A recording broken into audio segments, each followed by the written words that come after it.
तर काही शे मित्रांनो, मी तुमचा लाडका धनराज.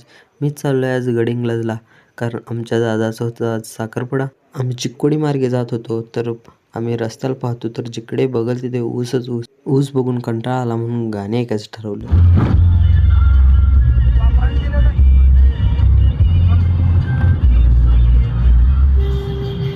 शिरगुप्पी गावात गेलं व थोडं चहा प्यायचं म्हटलं.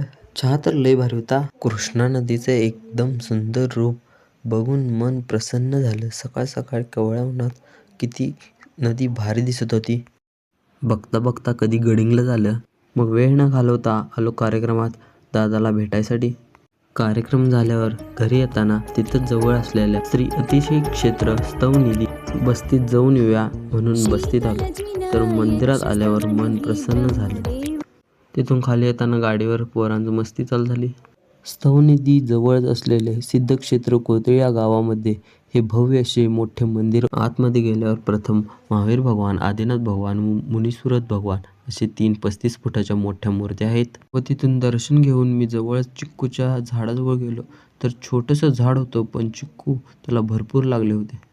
मंदिर मोठं आहे, सगळीकडचं दर्शन घेण्यासाठी गेलो. पार्श्वनाथ भगवानांचं दर्शन घेतलं. त्यांची मूर्ती 25 फूट होती.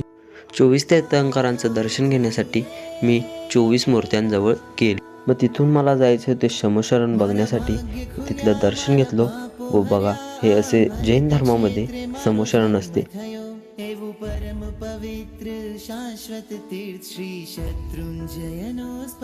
नंदीश्वर दीप मंदिरात गेलो व तिथं पण आम्हाला खूप भारी वाटलं. दर्शन घेतलो. आजचा व्लॉग आपला इथंच संपतो. कसा वाटला कमेंटमध्ये सांगा.